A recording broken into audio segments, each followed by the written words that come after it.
Live from the Ali Gymnasium on the campus of Nevada Union High School, Touchdown Productions, celebrating 10 years of local high school sports television, is proud to present the Nevada Union Miners Road to the Playoffs.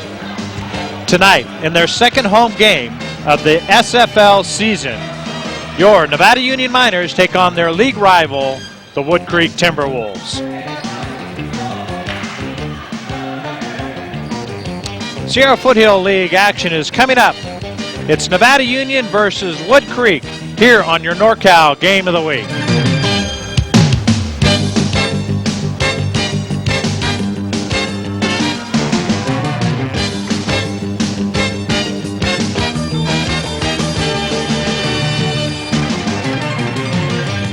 The Nevada Union Miners lost a close one in overtime to Granite Bay on Wednesday night and now hope to rebound tonight with a win against Woodcreek and notch their first SFL victory of the year. Good evening, basketball fans, wherever you are across the Foothill network of stations. I'm Mark Heauser, joined by Alan Barros. Our producer, director in the new Commander 2 is Gilbert Dominguez, and of course, the rest of the Touchdown Production sports team is on hand for our first NU telecast of the season as we wrap up the Sierra Foothill Conference. But first, as a tradition, here on the Game of the Week, we begin our telecast with some bonus coverage of the JV game. Here's the call, is Alan Barros and Maverick King. In the fourth quarter, as the Miners have just drained a three to take a 43-40 lead with just over 5 left to go in the fourth quarter. Woodcreek with possession. That's number 31, Nick Longi with the ball. Inside to Tyus. Tyus makes a strong move inside, puts up the shot, and it's good. 1 point in ball game now as the ball's inbounded to Tyler Salcedo for Nevada Union. Over to number, and the ball going over. That's number 34, Anthony Ruggiero. Inside to Morris. Shot put up, and he's fouled. Kenan Morris did his best right there, trying to go for the layup, but got hacked from behind, and now he'll go to the line shooting 2. So Morris will shoot 2 as he'll attempt to give his Miners a 3-point lead. 43-42, Miners on top. As Woodcreek has come storming back here in the second half, as the Miners had a pretty comfortable lead in the first half of this ball game. Yeah, they were up 27-19 and looked pretty good, looked pretty comfortable, but Woodcreek stuck in there, and now they're making a game of it at 43-42. And they're calling this a flagrant foul, so all the players will move back as Kenan Morris will shoot. Yeah, that was a hard foul placed on him, Maverick. Yeah, that he just got blindsided from nowhere, just got hacked from behind, and now he's going to hope to make him pay for it. Yeah, but he shoots way short on that one as it barely hit the front end of the rim, and that was Woodcreek's first foul of the second half, actually. Yeah, they've managed to stay pretty mistake-free after the first half. Second half, they were plagued with penalties, and now they've done a pretty good job of tidying it up. Yeah, he drains the second one, but the Miners, of course, will retain possession because of the flagrant foul on top, 44-42. 22, Mark Kendall looked like he was getting set to inbound now. The refs are bringing the ball back towards half court as the officials talk with Coach Latimer for the Miners. 4:43 left to play in the ball game. Well, it looks like Morris is going to get another shot here. Yeah, a lot of times in high school sports, they will give him a third opportunity to shoot. And Morris misses the second one as it hits both the front and back side of the rim. And they're giving him another shot. There must have been another foul. Must have been a technical that was called that we missed there. And he misses that one as it looked to be good, but slides out. So now the Miners will inbounding, leading by only 2, as Morris is only to make 1 out of 4 free throw opportunities he received there. So Mark Kendall getting set to inbound for the Miners. 4:43 left in the ball game as he passes it into Morris. Morris over to Salcedo as this Woodcreek is putting the defense on. Over to Kendall. Mark Kendall stops. Into Morris, but they're going to call a loose ball foul there on Tevin Tyus. They're going to call him for a reach-in. Tyus is not happy with that call at all. He thought that he got all ball, but right there the referees are seeing otherwise. Yeah, if he would, he was a little too physical there at the last second. Kendall set to inbound. Gets it up top to Ruggiero. Ruggiero over to Salcedo. Salcedo sets up the offense. Over to Morris. Morris looks inside. Doesn't pass it. Has to pass it back over to Salcedo. Salcedo looks around. Over to Olsen. Kenyon Olsen with the ball now. Back out. Now Salcedo with it. As he dribbles inside, stops, puts up the shot, and that's short. But as the Woodcreek player was going for the rebound, he steps on the line, and the Miners will retain possession. Critical mistake by the Timberwolves, Maverick. Yeah, the Miners almost lost the ball there, but Woodcreek's going to basically come through for them and let them have the ball back. So ball inbounded now. Salcedo. Shot up, and it's good. What a beautiful shot right there by Mark Kendall. Yeah, Kendall puts up the shot and the three-pointer, 47-42 lead. Standifer with it, puts up the shot for the Timberwolves, no good, and that ball goes out of bounds, but they're saying a Miner touched it last. I think right there Anthony Ruggiero put a fingertip on it as he was going up for a rebound, as he could have let that ball go, and it would have been the Miners' ball. Timeout, Woodcreek. Yeah, Woodcreek's got to come through in this situation. Miners are starting to pull away with a 47-42 lead over Woodcreek, and now Woodcreek definitely has to make sure that they don't fall away. Yeah, you know, Maverick, with 3:54 still on the clock, 5 points, that's a 2-possession ball game. There's still a lot to be played here. Yeah, but I'm sure Woodcreek right now is definitely going to be looking to tighten up on their defense and make sure that they don't commit any more flagrant fouls. Oh yeah, and when you're trailing the game, you can't afford to make any of those kinds of mistakes, and especially like they did stepping on the line when they could have let the ball go. They would have retained possession. That's pretty much a possession right there, as the Miners were able to capitalize on a three-pointer. It could have been a two-point ball game if that weren't to happen. Yeah, and all this, I'm sure, will be tightened up in practice, and I'm sure they'll be doing a few wind sprints after these mistakes. So Alonji to rebound for the Timberwolves. Miners putting the pressure on. And that shot's put up by Charles Standifer, and it's good. Three-point ball game. He was wide open right there for the easy lay-in. Salcedo dribbles up court. Over to Ruggiero. Ruggiero being pressured hard. And that ball stolen away. Intercepted by Charles Standifer. Standifer makes a nice move up court. Passes the ball. But it's stolen right there by number 11, Keenan Morris. Woodcreek trying to get a little too fancy right there as they bring the offense up court. And there's going to be a foul called there on number 21, Jordan Franks, as he put a lot of contact on Mark Candles. He tried to dribble up court. Playing very physical right there. And he gets called for the foul. The referees are not going to tolerate much physical contact in this game. Yeah, you know, Woodcreek only has 3 fouls this half, so they have a lot of room to play physical, though, right now, as the Miners won't be going immediately to the line yet. Salcedo sets up the offense. Over to number... That's Kenyon Olsen with it. Back out to Salcedo. Over to Kendall. Kendall with the ball. Back out to Salcedo. Salcedo pump fakes. Pass it back out to Morris. Morris being defended hard by Tyus, and he's forced to make an errant pass. That one's picked off by Damari Brown. Brown settles it down for the Timberwolves. 47-44, Miners lead. Ball over there to Jordan Franks, puts up the easy shot, wide open there, left undefended, and it's a 1-point ball game. You can't let that happen. You've got to play way more tighter on defense than they are doing now. Tyler Salcedo. Over to Kenyon Olsen. Olsen being defended. Back over to Morris. Morris at the top of the key, dribbles. Puts up the hook shot right there. Shot no good. Rebounded by Tyler Frederick, and it's good! Oh, and they're calling an offensive foul there on looks like. Woodcreek possession. Wow, what a turn of events, Maverick. Yeah, that was quite unexpected. I thought he got in there clean, but the referees are saying otherwise. And another 50-50 call, and this one's going to go to Woodcreek. He might have stepped on the line because they're not putting a foul up, because at this point, Miners would be in the penalty.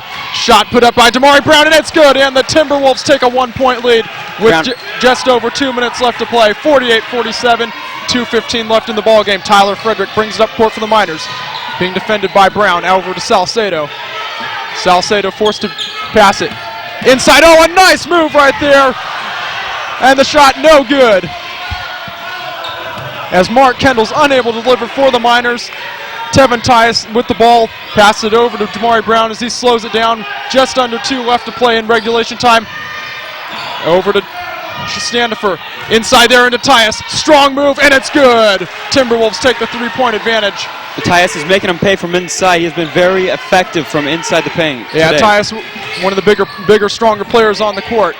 3-point lead for the Timberwolves. 1.5 left to play. As Tyler Salcedo with the ball. Back out over to Kendall. Tyler Frederick with it now, and a nice inside move. And they're going to call a foul on Woodcreek, as Mark Kendall was fouled inside because Woodcreek forced a foul, or else Kendall would have had a really easy lay-in. Kendall now going to be able to tie this ball game up at 50 apiece. The shot was good. It was while he's shooting, and he made it. So 50-49 the score. Take us through this, Maverick. Yeah, you're going to see this on the outside, and you're going to pass it, go inside to Kendall. And here he is driving, and right there over number 22, Kendall. And just a very nice move, a one-handed off the backboard. Puts this game right down to 49. And Kendall unable to make the shot. Woodcreek with the rebound, but the player, that was Damari Brown, gets the rebound, and he falls down, called for a traveling, and Woodcreek receives another technical foul after arguing the call. And if you missed it, Brown with the rebound, he was unable to get he ended up falling down when he came down with it, and he slid a little bit across the court, and that was enough to call a traveling. Yeah, referees are up to their necks in technical fouls. They're not going to be any more tolerant than they have to in this game. Yeah, Woodcreek shooting themselves in the foot with it, though. They still have a 1-point advantage right now, as Kendall's going to go back to the foul line, as he's going to shoot a couple here with the chance for the Miners to take the lead. He was 1 of 4 on his last. I think that was Morris actually before. So here's Kendall to shoot. And he misses the first one. Miners are not shooting well from the free throw stripe, Maverick. Yeah, each one of these counts, and if you don't, it could be the deciding factor in this ball game today if they don't make these. Yeah, you're absolutely right, Maverick. If the Miners go on to lose this game, they're going to have to look at their free throw shooting. You know, you can imagine they'd be practicing that a lot in practice next week.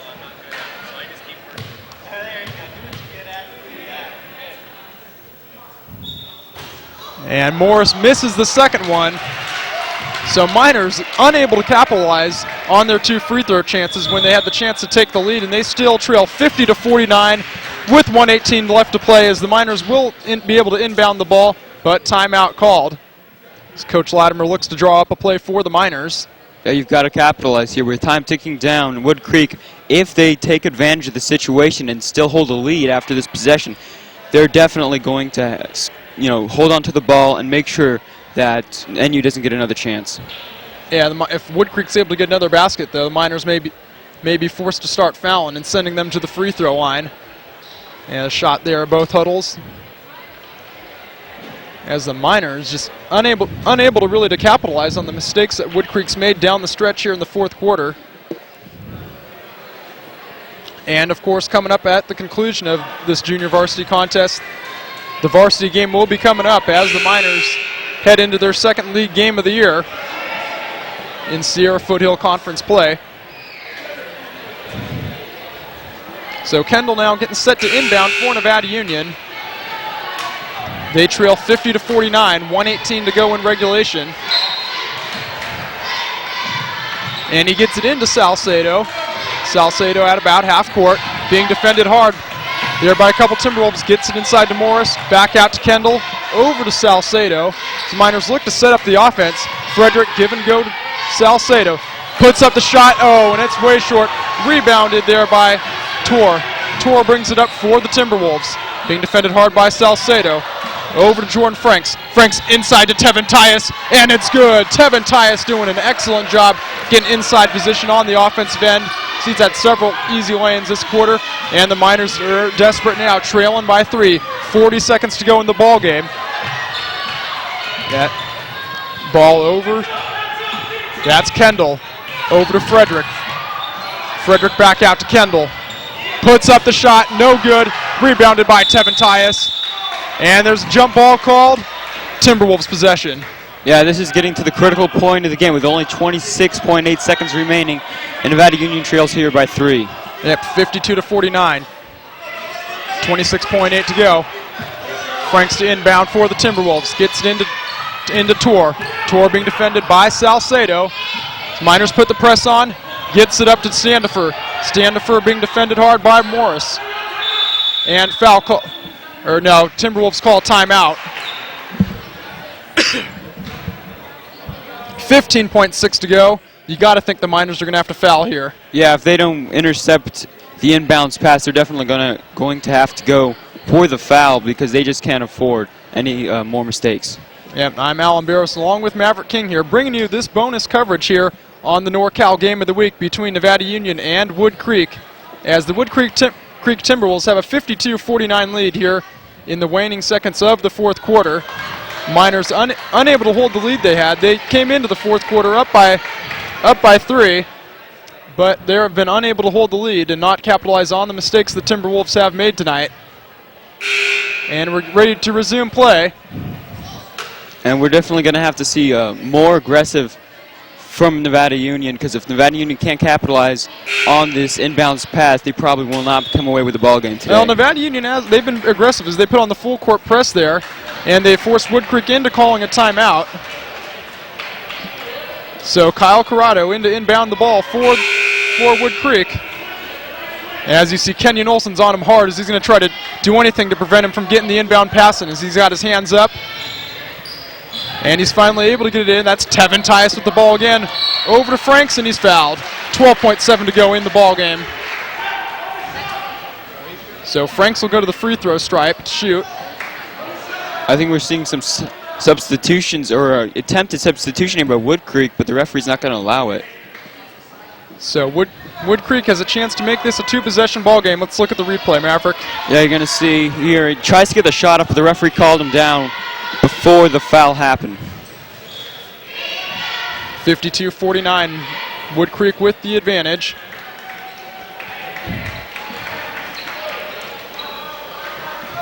And a mandatory foul right there, because now you're in trouble with under 24 seconds to go, so shot clock's off. Yeah, so Frank sinks the first in, the 1-and-1.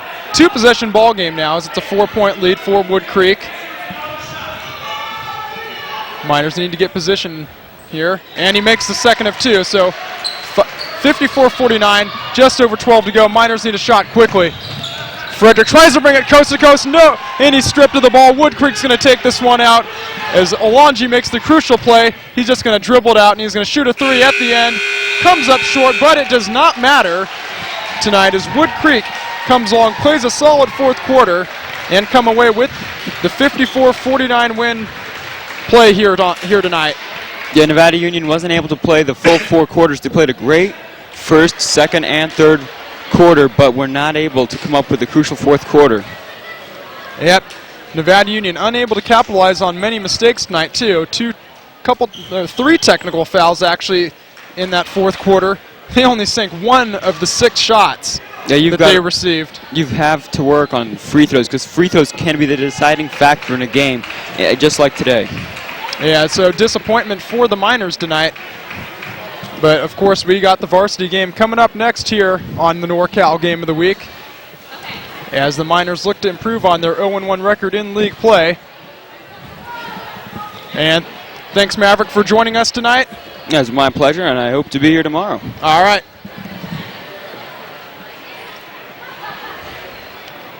And as the teams leave the court, varsity will be getting set to come out soon here, as they face a challenge tonight, as they can't afford to go down to improve to 0-2 in league play. Woodcreek 6-9 on the year. This is actually their first league game of the season. They're 0-0 in league play. About 15 minutes away from the start of the varsity tip-off.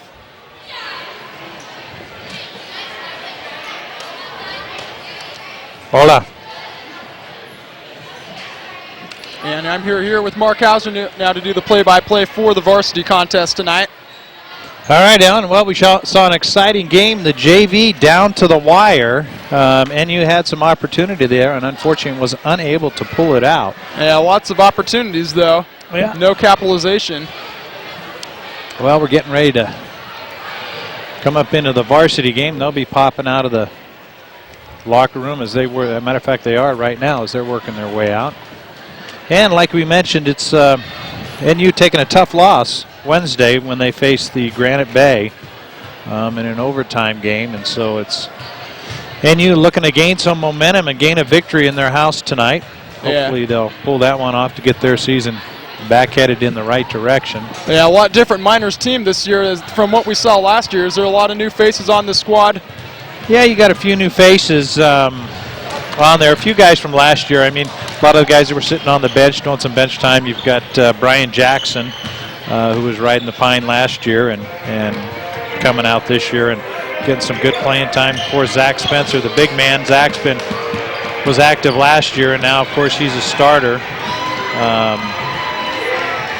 Jackson, one of the, Jackson leading the way for the Miners in 3 points. Yeah, Zach Spencer's been doing a good job on defense this year as he leads the league in both blocks and rebounds on the season. Yeah, you know, Zach's really matured and stepped it up, and the game's starting to come to him. So looking for big things out of Zach. And then Brian Jackson, started out talking about him a little bit earlier, and Brian's really been stepping it up. And his 3-point, he's got 21 3-pointers, leading the 3-pointers for the Miners, followed by Nate Newport with 14 and 11 with John Wivholm behind him. Touchdown Productions, your NorCal Game of the Week. It's being brought to you by the great folks at Hanson Brothers. If it's time for you to experience the newest in outdoor living experience in Colfax, at Hanson Brothers Colfax, you'll find a selection of landscape and masonry products, including retaining walls and stepping stones. You'll also find everything you need for the outdoor landscaping, including decorative rock and new products like their pondless waterfalls. Hanson Brothers Colfax, proud to be a part of the Colfax community. By the Caseywood Corporation. The Caseywood Corporation has been serving the needs of the professional contractors since 1990 with construction-grade lumber products for framing and plywood siding. They're also your source for custom doors and windows. And, of course, Kevin Casey's proud to donate his time as this year's president of the Nevada Union Football Booster Club. That's the Caseywood Corporation. Top This and Auto Accessories. Chuck Cavros knows that your truck wants to look its best, and what better way than with accessories from Top This. Top This has an in-store display featuring hundreds of different accessories from weather guard, DZ, and racket truck racks, and add some style to your ride with floor mats and window tinting or chrome toolboxes, custom mirrors. It's all at Top This and Auto Accessories, your truck's favorite store. By Soft Answers, owner Dallas Wivholm can solve any software problem you may encounter and create custom software for you or your organization.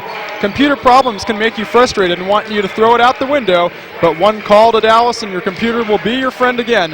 One call solves it all, and Dallas is happy to donate his time as this year's Nevada Union freshman basketball coach. That's Soft Answers. Touchdown Productions, celebrating a decade of local sports television. This is Mark Heauser along with Alan Barros saying thanks for joining us all across your Foothill network of stations. Be sure to join us next time as we travel back to the Ali Gymnasium for the Lady Miner homecoming opener against the new SFL foe, the Del Laurel Golden Eagles, as we continue the tradition of high school sports television right here on your NorCal Game of the Week. Well, at the start of every game, we always do a pregame interview on midcourt with our producer, Gil Dominguez, and working his way out there. He's there now as the head coach of the Miners is Coach Jeff Dellis. Gil, go ahead. Yeah, thanks a lot, guys. I'm out here, John, with Jeff. We popped a circuit breaker prior to the game. It was right in the middle of the JV game, and people are trying to scramble around. Good hustle, though. Yeah, Steve Pilcher, our AD, and Gary Sharp, our PE chairman, found it, fixed it, and you're in the clear. That's right. We're back in business. Kind of like the Miners, though. Kind of a tough game for you guys, although there was some positive aspects to the overtime loss at Granite Bay. Absolutely. This is a young team. We have four juniors and three sophomores, all in the starting rotation. They all get time, and every time we play a game, it's a positive experience. And they got to take some tough shots. They made some tough defensive stops. They got some rebounds, and I really saw some growth this last week. And it was also an opportunity for the team to come from behind as well. Yeah, we're getting pretty experienced at fighting from behind. And, we're doing a better job every game.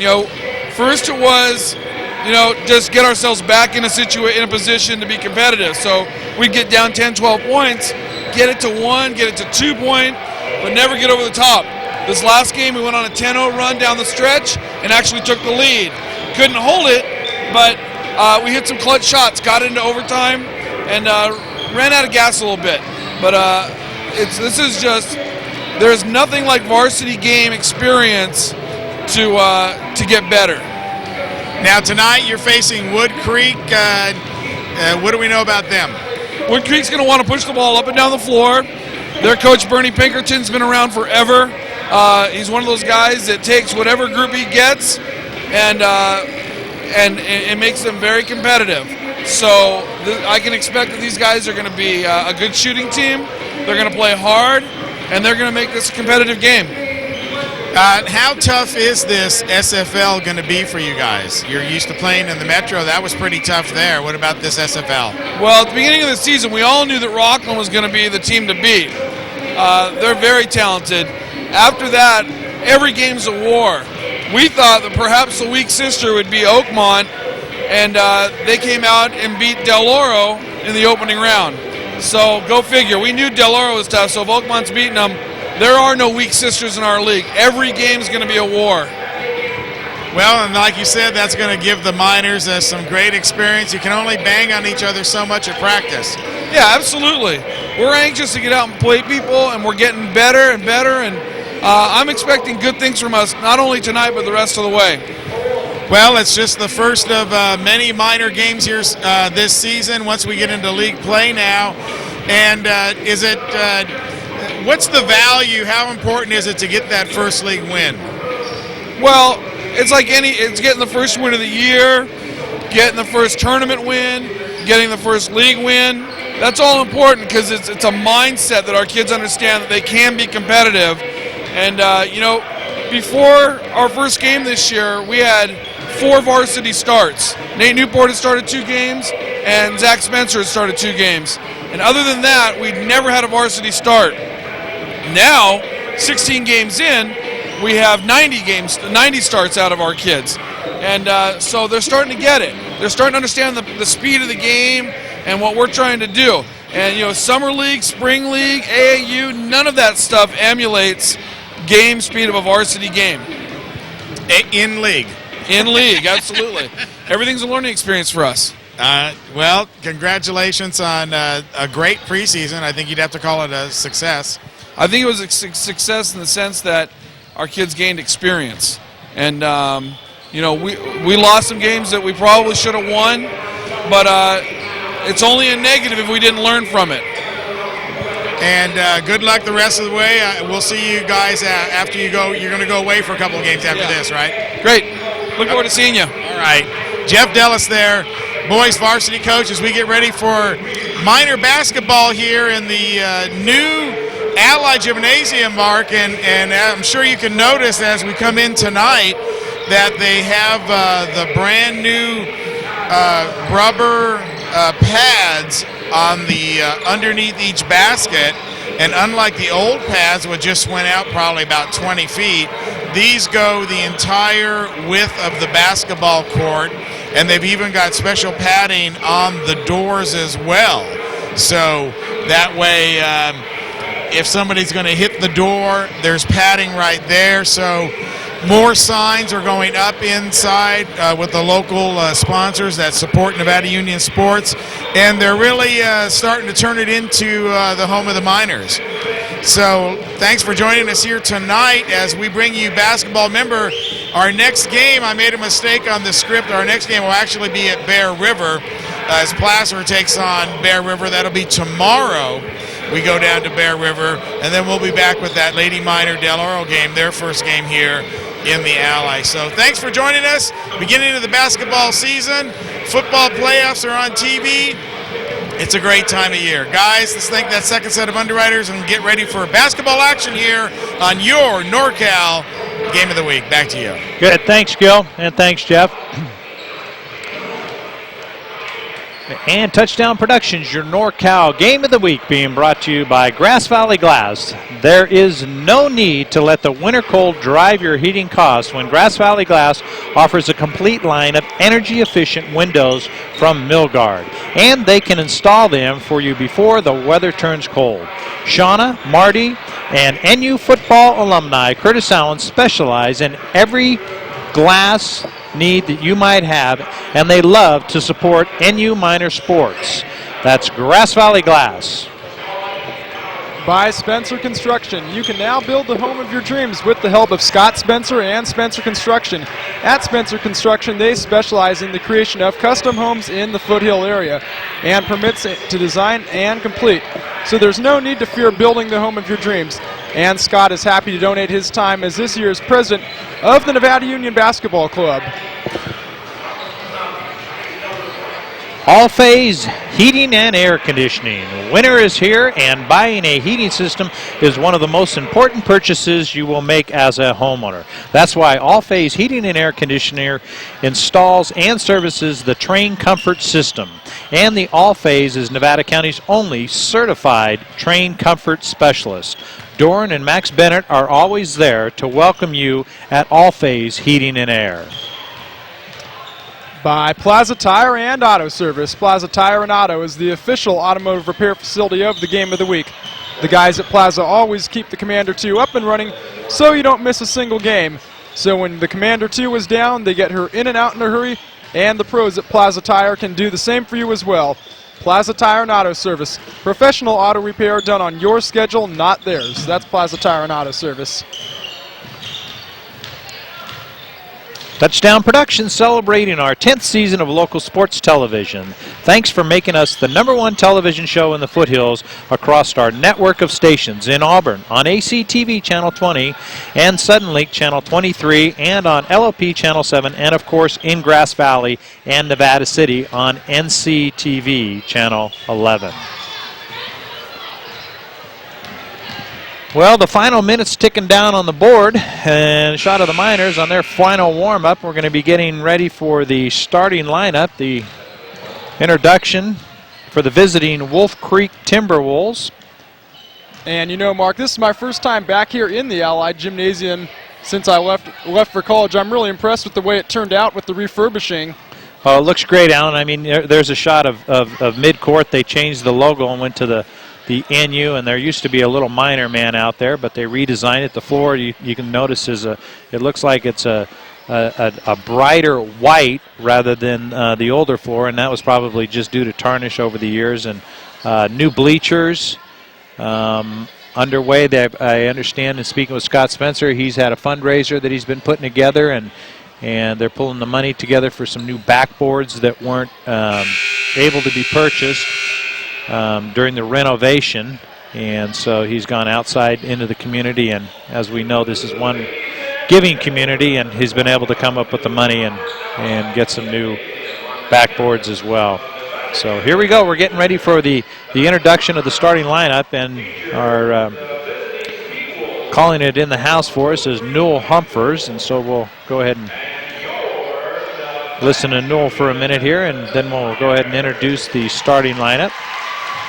Got a pretty good crowd here tonight. Yeah, we've seen bigger crowds in here before, but actually, before we start there, we're going to go ahead and do the national anthem.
Outstanding job by 2 young ladies. I assume they're a product of Nevada Union, as most of the talent that does come out and sing for us. Doing a fine job. And now let's meet the starting lineup for tonight's game. First, for the visiting T-Wolves from Woodcreek High School. Number 2, John Glover. Okay, we got John Glover, the first starter for the T-Wolves. He's a 5'10", 155-pound senior. Number 3, Mark Blackwell. And we got number 3, Mark Blackwell, 6'0", 155-pound senior. And number 31, Dan Eberhardt. And number 41, Brad Langley, 6'2", 200-pounder, big boy. And rounding off the starting 5 spot, Kevin Owens at 6'3", 175 pounds. So there's your starting 5 for the Timberwolves.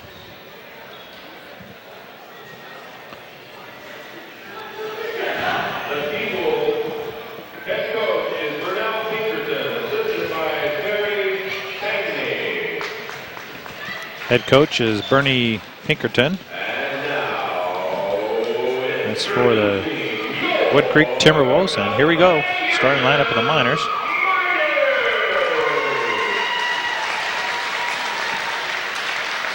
At guard, sophomore, 6 foot, number 2, John. And John Wilhelms, sophomore, 6 foot, 155-pounder.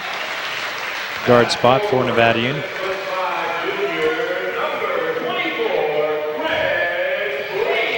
And Blaney, big guy, posting some good numbers this year. 6'5", 185-pound, 11th grader, junior.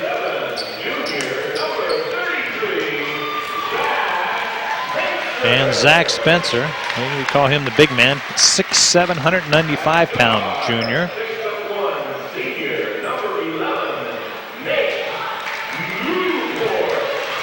And number 11, Nate Newport.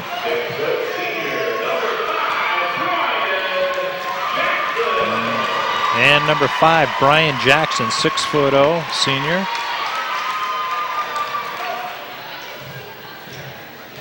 Oh, Nate, is Nate number, okay, number 11. Yeah, We've got him down at number 4. Okay, got it.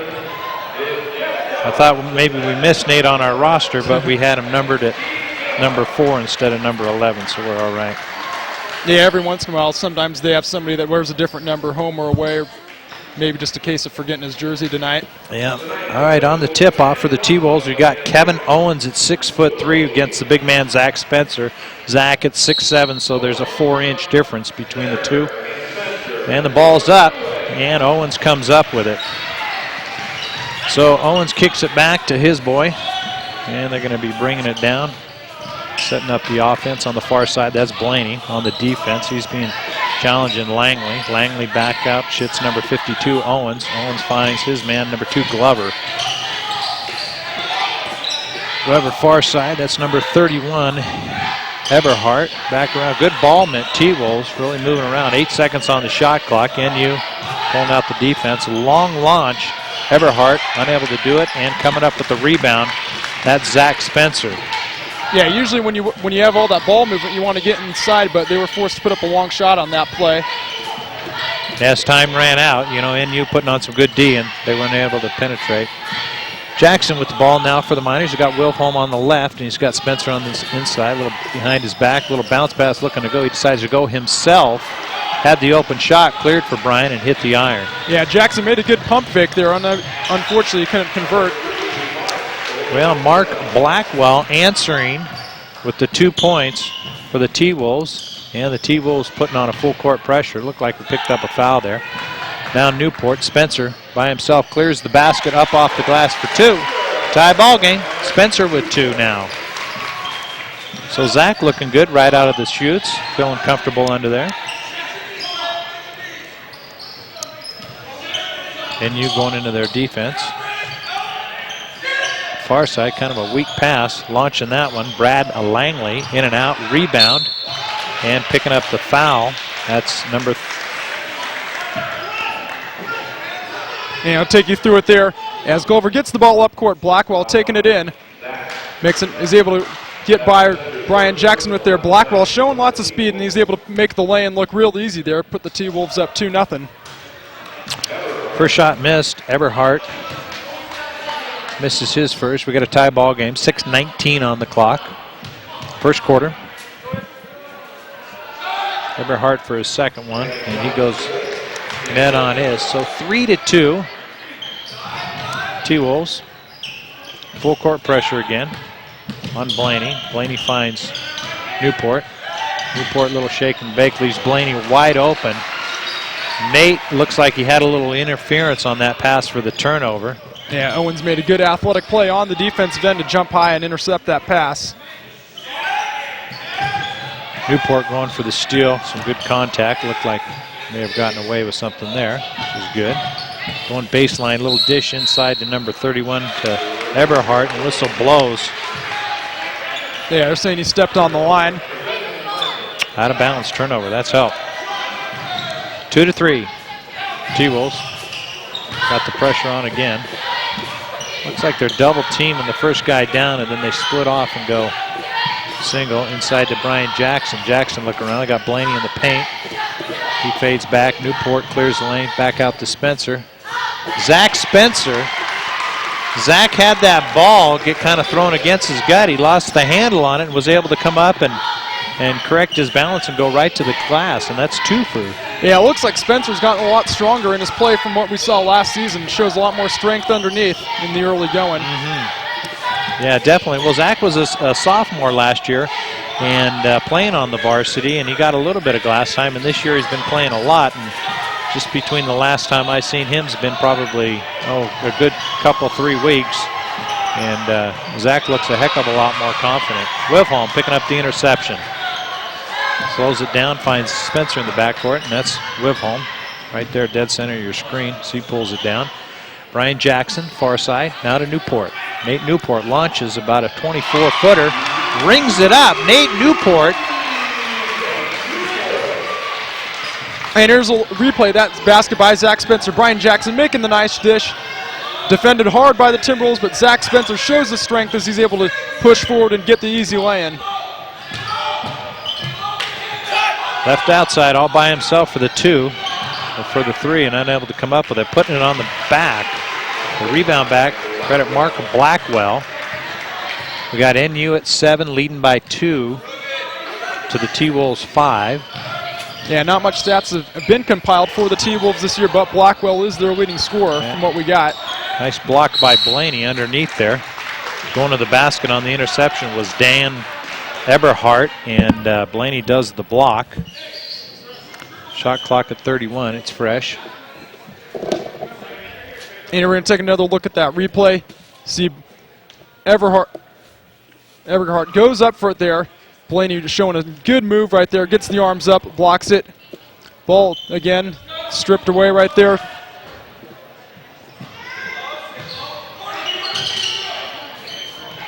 T-Wolves, Spencer getting a handle on it, and nice play. Zach Spencer goes for the interception, starts coming out of bounds, knew he was lost and had his trailer behind him, a T-Wolf, and throws it back at his knees. Ball goes out of bounds, turnover NU. Yeah, he's definitely ready to play tonight. Good focus on the play. Wivholm to Spencer, outside the 3, looking around. Finds Jackson on the corner. Top side, Wivholm. Now Newport again. Nate Newport, give them 6 for it. 6 for the game. He tagged another 3. NU 10 to 5 for the T-Wolves. T-Wolves trying to answer back and ringing it up. Number 31, Dan Eberhardt. 8-10. A little pressure on the inbound. It looks like Eberhardt's going to pick up the foul. Yeah, you can't afford to leave Newport open shooting tonight, as he's proved deadly here in the early goings of this ball game. Yeah. Well, him and Zach have been a force so far. Yeah, the only two people to get on the scoreboard for the Miners so far.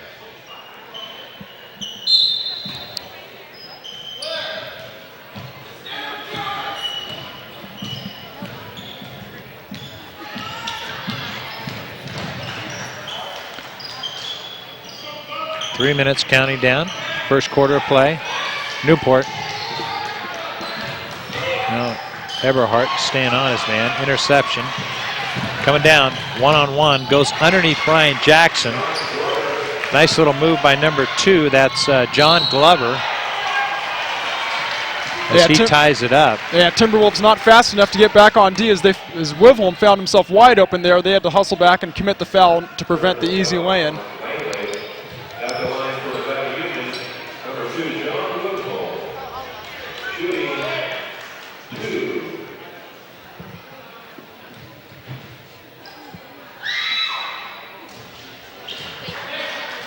And the first, go ahead, Alan, take us through Here's the this replay. Zach Spencer with the long pass to the wide open Wivholm. Coming back there is Eberhardt, who's forced to commit the foul. Otherwise, it would have been 2 points for Wivholm and the Miners. Wivholm burying his second one. 11-10 NU. 2:49 left first quarter.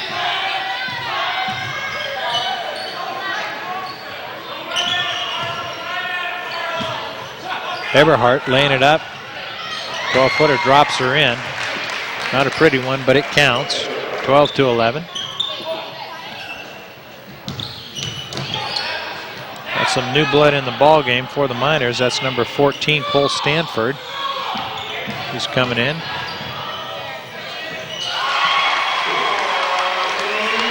Yeah, a lot of young players contributing for this Miner team this year. 2 sophomores in the game right now. Of course, Wivholm and Cole Stanford. Giving Newport a breast.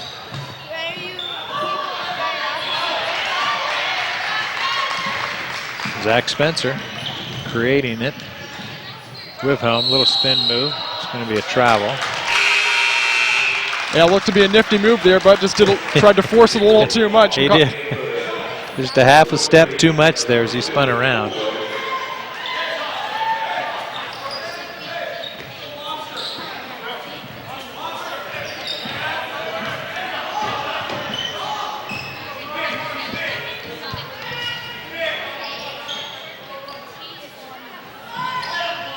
Twelve to 13, Miners still on top.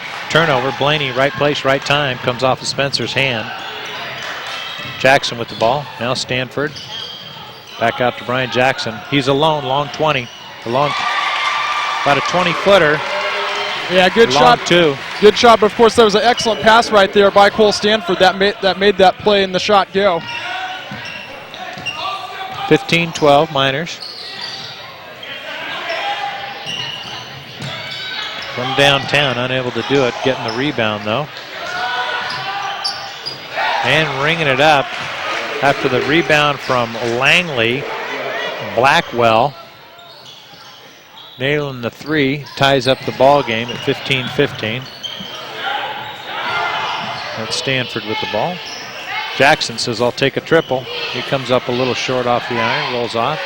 Rebound for the T-Wolves.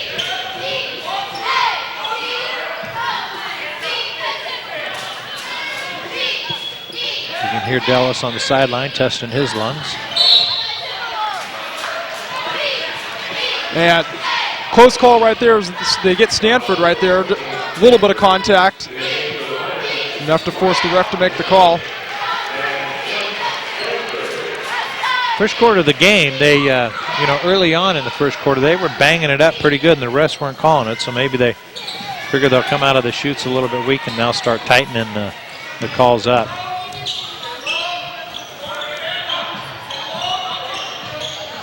And you good D. Shot clock's off, 23 seconds down and counting, first quarter.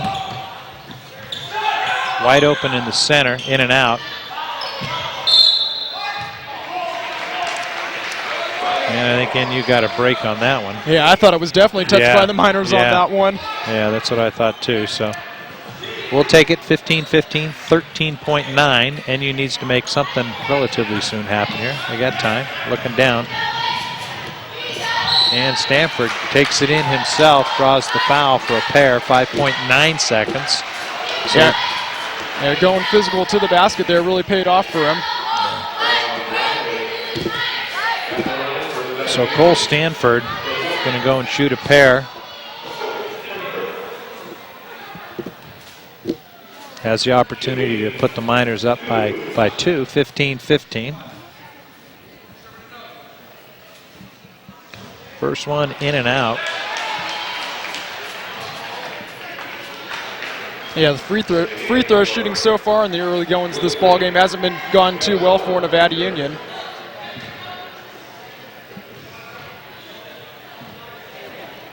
Shot of Cole.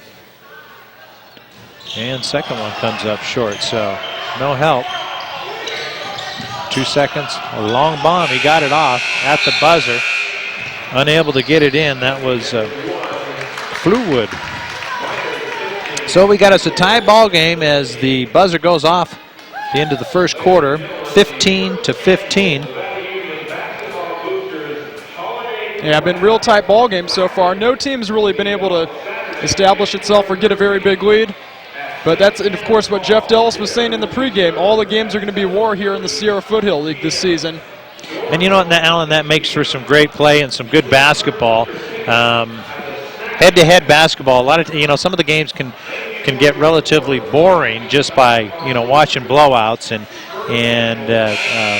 moving up into the SFL league, a lot more competitive. Other than, I think Jeff Dellis mentioned Rockland is the team to beat some of the stronger ones. So we're going to see some great basketball throughout the year here. So I want to invite everybody out here in Nevada County. Come on out, check out a game, check out the new facility here at the Ali Gymnasium, the new floors. Man, come out and come check out the new commander as well. Gil retired the old one. We've got a brand new rig out there, working some of the bugs out of it. And it's certainly a nice facility on wheels compared to the old one. So. Yeah, a couple nights ago we gave the fans during the game a chance to go check it out during the halftime.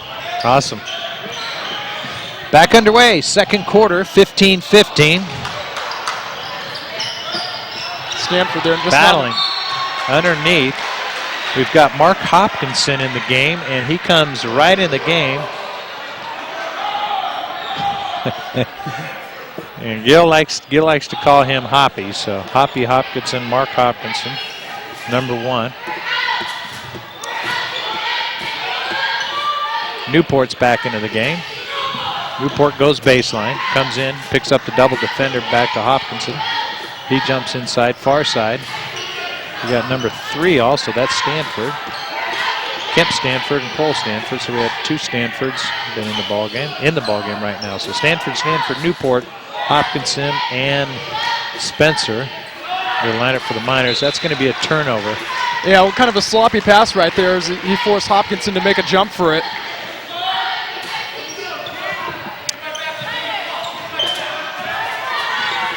That's Blackwell. Laying it down, he's calling, setting up the play for the Timberwolves. And you playing some good defense, keeping the boys outside.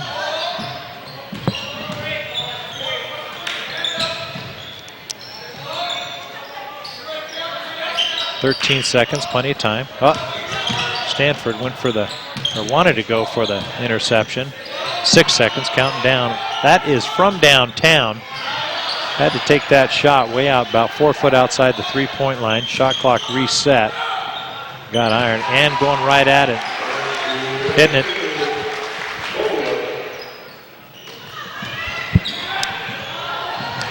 Hopkinson. Oh, and he's going to want to take that one back, as he knew he could have had a chance at an easy bucket or getting fouled there. And the Miners just can't afford to make mistakes like that when they have a chance at an easy basket. And here's another look at that. As you see Hopkinson streaking down the lane, gets it, stops a hole, and he just slips right there. You saw his right foot just dragged along the court. Yeah. You see the frustration on him. He was going to do, I think, a stop and go, clear it, and then go up to the basket, which was a good call, but just lost his footing. Timeout on the floor. Timberwolves. Bernie Pinkerton decides he wants to talk it over with his boys. I would say the Miners can use a timeout as well, as they've been held off the scoreboard for quite a while as well. Yeah. Well, we've got a great event coming up, the Nevada Union Boosters' first annual holiday crab feed. It's going to be Saturday night, January 13th at St. Candace Hall. I'd like to invite everybody out for that. Seating is limited. going to be a great evening. It's $35 per person.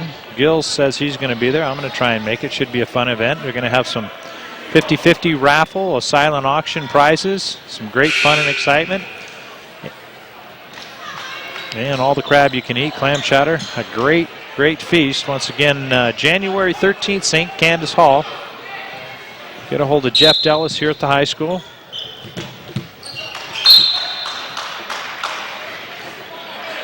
And we'll be talking more with Scott Spencer at halftime. Also, I'll go ahead and give you folks a couple numbers to call if you're interested in attending it.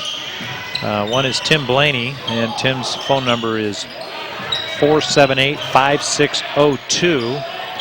Or Mike Merchant can be reached at 272-1067. That's Merchant Painting. So Mike Merchant or Tim Blaney. Hope to see you out there. Should be a great event. St. Candace Hall is a great spot for that. Proceeds go to the NU Booster Club. And I understand that Booster Club is combined with the girls and the boys, so they've kind of joined efforts and are all pulling their money together. So should be a great venue.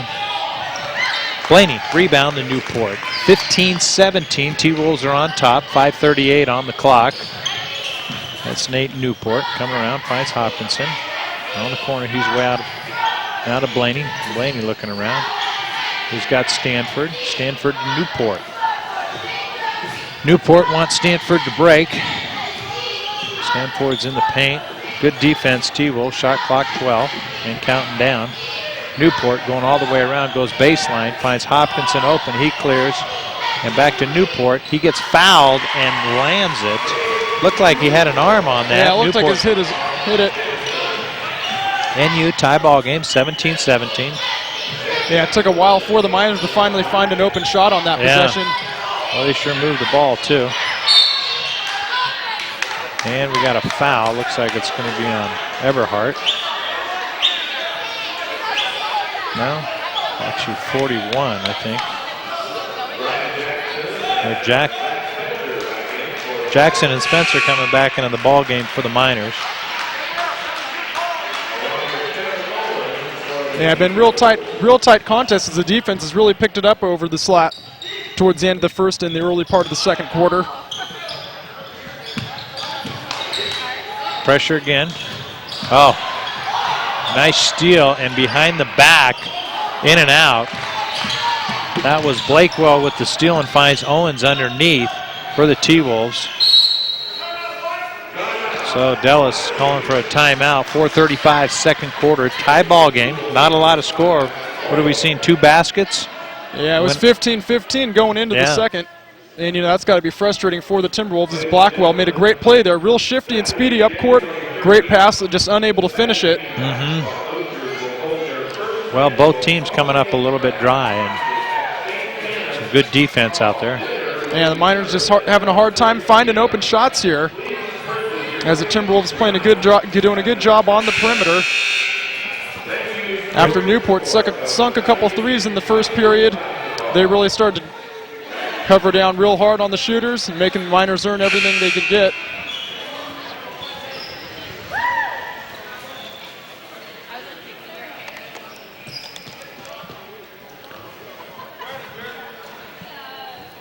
Getting ready to get back underway here. There we go. Shot clock 24. Burned a few seconds off before that timeout. Little dish inside to Blaney. Blaney finds Newport. Newport, long three, rings it up. Nate Newport picking up another three. Nate is on fire tonight, 20-17. And I was just talking about how I thought Woodcreek was doing a better job covering the shooters.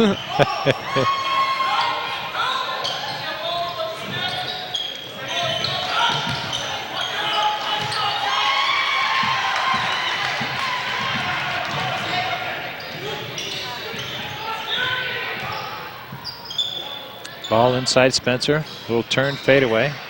Unable to get it to go in. Rebound, T-Wolves. 20-17, NU.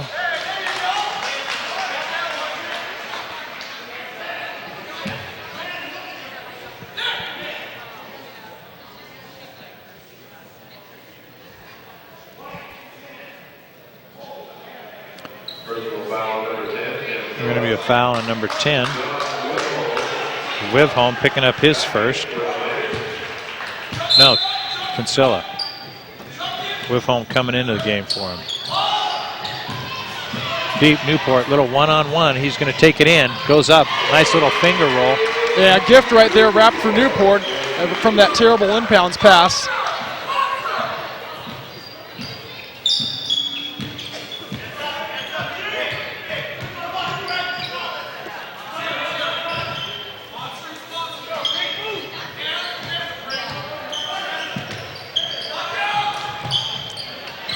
Battling inside. Blaney getting a hand on it. Otherwise it would have went right in the hands of the T-Wolf.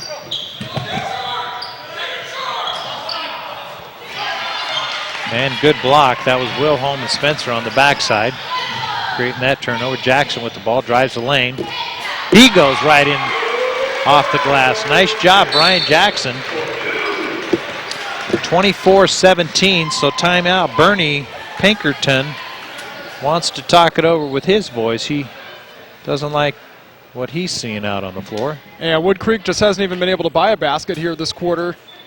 They only got 2 points here, getting down to the late stages of the first half of play. They've been giving the Miners a lot of breaks as well from off this, kind of been getting a little mistake prone over the last couple minutes as well.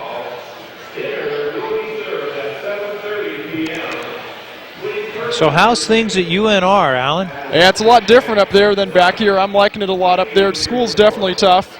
Good, good. Taking some journalism classes, pursuing an interest in possibly broadcasting. Is that still on the horizon for you? Or? Yeah, I still think it's on the horizon. Good. Yeah, the classes won't come for till about my junior year because they got to do all the basic journalism stuff before. Then you can go off into your different section and take classes specifically for that. Now, is there quite a few kids from NU that have gone up there this last year? Yeah, I think there's about 15 to 20 from my senior class alone that go there. Then there's a lot of older people that I know from back in Grass Valley that go there as well. Well, heard a lot of good stuff about UNR. And a lot of kids that I know are going up there, and a lot of kids this year, actually the graduating class here. My son's planning on going up there and being part of, who's your mascot? The Wolfpack. The Wolfpack. I want to say Timberwolves golf, but the Wolfpack. So, and recently we had coming to town was John Sheets. He was an alumni of NU here. Who's he playing for? Utah or something? He plays for Maine. Maine. Okay. Came up. Did you get a chance to see that game? No, that was actually last week. It's like when I was done with school. Some of my friends went up. I didn't get a chance to go up because I had work that day. And then we got to see James Brindley play football back in November. He's actually in here at Ali Gymnasium tonight. Good, good. Well, one good thing about college, when it comes to Christmas break, you guys get, what, about a month off, don't you? 5-6 weeks, actually. Yeah, 6 weeks. Yeah, I think our school's the longest one out of anybody I know. Is that right? Well, they work you hard and then give you some time off. So 2:15, second quarter. Bring you guys back up to speed out there. Miners 24-17 for the Timberwolves.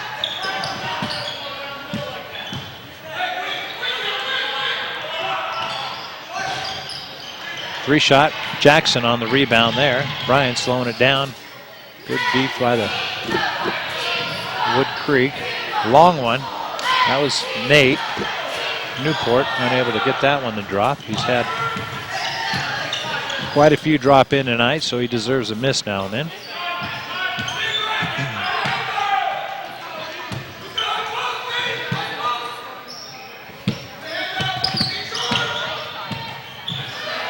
Oh. Spencer gets a block over the top of number 21. That's Jeremy Green as he goes up, creates the jump ball. Possession will go to the Woodcreek. And here's another look that you see ball going inside right there. Spencer coming from behind all over it. As the Miners, their defense has just been awesome this quarter. Smothering the Timberwolves all over the place as they can't get a shot.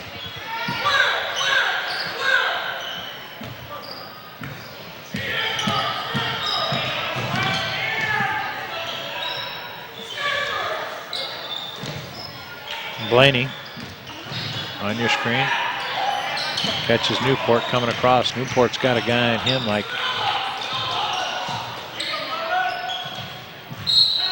Goes out of bounds. NU's going to be NU's balls. It goes off the hand of Blakewell.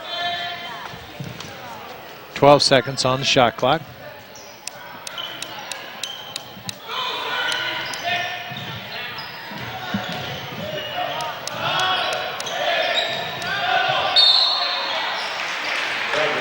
Yeah, it looked like Jackson had finally made the play right there, but when he was able to find Spencer inside, unfortunately just took one too many steps.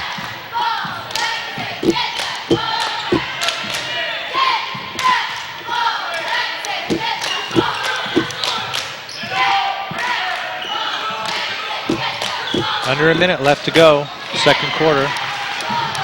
Whitholm coming up with it.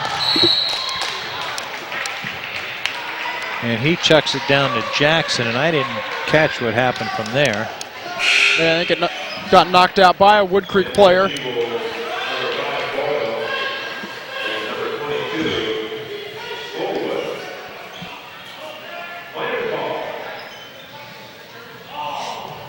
.38 seconds, shot clock at 29. Newport finds Spencer inside. Spencer's got a double team, left alone Blaney.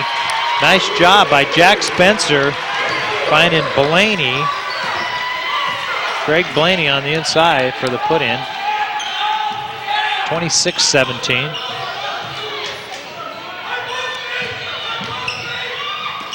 Newport intercepted, bad pass by the Timberwolves. Nate goes the opposite side, a little too hard. Yeah, that was just a careless pass right there, not looking at all, and you can't afford to make that. 4.6, T-Wolves got another shot before the half. And here's the look, that pass goes right to Nate Newport as he streaks up the court. Nice move right there. Z goes to the basket, unable to make the shot though. Then I think they end up calling a loose ball foul on Nevada Union. At the buzzer, and that one could have hurt. That was Fullwood going up. That could have put him back within 6 points, but NU 26-17, extending their lead by 9. Yeah, great job defensively in that second quarter for the Miners as they put on a clinic there. Yeah, it was good to see. I mean, NU pretty much dominated. 2 points. Second quarter, we're looking at the line score there right on the screen. I mean, good defense and NU lighting it up. What are some of the scores for us? Bring us through that, Alan. Yeah, we got Newport leading the way for Nevada Union tonight. He has 15. Blackwell leading the Timberwolves. He's got 7 for them. Brian Jackson's done a good job for the Miners as well. He's got 4 points in. Zach Spencer with 4 as well. But mostly all Newport on the offensive end for Nevada Union tonight. Yeah. Yeah, Spencer's played a good game as well. He's been strong offensively when needed, and he's been a force down there in the paint defensively as well. So NU kind of playing head-to-head in that first quarter, and then the second quarter breaking it loose. So hopefully they'll make some adjustments coming out of the locker room and extend their lead and come out with the victory over the Woodcreek Timberwolves. Also ticket number 907-656. Well, we're going to... Also ticket number 907-614. 907-614. And 907-617. Got it. The NorCal Game of the Week being brought to you by Hanson Brothers Enterprises. Rental manager Craig Arthur wants you to know that HBE Rentals is a full-service rental facility in Grass Valley with a selection of tools and equipment you need to get the job done right. He carries only the best from Caterpillar, John Deere, Bobcat, and Kubota. It's all waiting for you at Hanson Brothers and Construction and HBE Rentals. Soft answers. Nevada Union freshman basketball coach Dallas Whitholm knows his way around the court and his way around the computer. He can solve any software problem you may encounter and can create custom software for you. Dallas puts a full court press on your computer frustrations and drives to the hoops so you and your computer can both be on the same team again. Dallas Whitholm, happy to donate his time as the Nevada Union freshman basketball coach. Top This and Auto Accessories. Owner Chuck Cavros knows that nothing makes your car or truck look better than accessories from Top This. And Top This delivers truck and auto attitude every day with an in-store display featuring accessories from WeatherGuard, DZ, and Racket truck racks, along with a selection of chrome toolboxes, mirrors, and tie-downs. So give your truck some attitude and get the service you want at Top This and Auto Accessories. And of course by the Casey Wood Corporation. The Casey Wood Corporation has been serving the needs of the professional contractors since 1990 with construction grade lumber products for framing and plywood siding, and along with custom doors and windows. They're also proud to be part of the Nevada Union Turf Team, donating time and materials for the brand new field at Nevada Union, building a better Hooper Stadium for the entire community. And Happy New Year to all of our viewers from Touchdown Productions. We're celebrating 10 years of local sports television. Be sure to join us next year. We're already into this next year. That's good. That's me up there. Be sure to join us next year on our Foothill network of stations in Auburn on ACTV Channel 20 and Suddenlink Channel 23 and on LOP Channel 7 and, of course, in Grass Valley in Nevada City on NCTV Channel 11. And I got a little shoot around going at halftime. So we got kids shooting at both ends. Yeah, always fun to get out there during the halftime, see how you can fare out there. Is that Brenly under the hat over there? Yep, it is. Okay.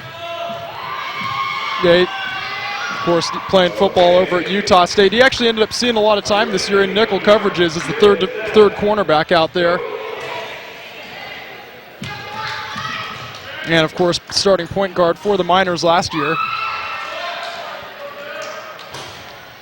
Well, he's not able to ring it up. Got one there. Yeah, maybe a little rusty since he's been concentrating on football most of this time now. Yeah.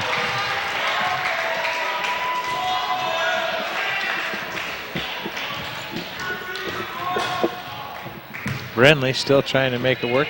2 seconds to go at the buzzer. Yeah, he gets a few shots in before he heads back off to Utah State in a couple days. Yeah. I was saying it was a good thing that the Miners don't need him tonight. Comfortably ahead, 26-17. And guys, this is exactly what the Miners need tonight: is a nice, strong showing. Yeah, no doubt, Gil. We've seen it. They've stepped up. We've seen some great play by the Miners, and it's definitely welcomed here. As hopefully they're working away towards a victory tonight and get the momentum going. And we're still at halftime, and we've got Gil on the floor with Mr. Spencer, the booster president. We're going to go ahead and shoot it down to Gil. Gil, what's going on? Yeah, we got the Prez right here. He's sitting courtside across the way. A pretty nice game for the Miners so far. Yeah, they're looking good so far. You know, it's nice to have a lead at halftime. I think we might be able to do it if they come out with a little fire in their belly here. And your son, I think in particular, looked pretty intense out there tonight. Yeah, he's playing pretty good. His grandma's here from out of town. She's never seen him play, and so he's got a little extra incentive to go out and play as hard as he can.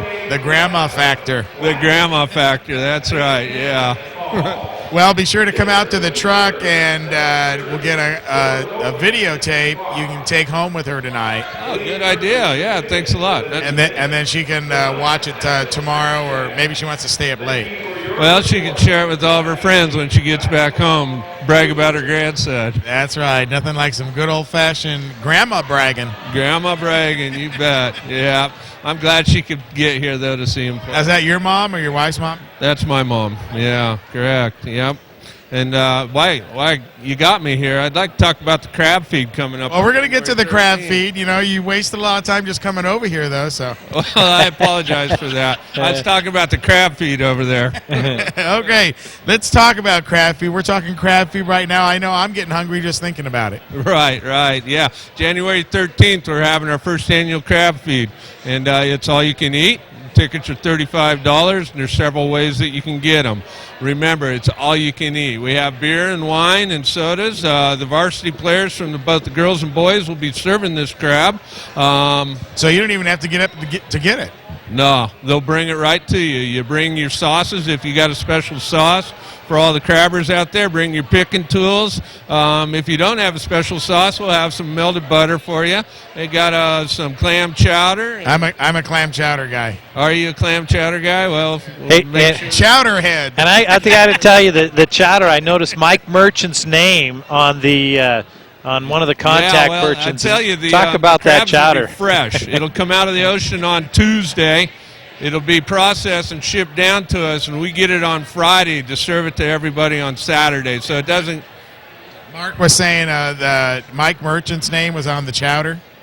Mike Merchant's name's on the chowder along with Tim Blaney.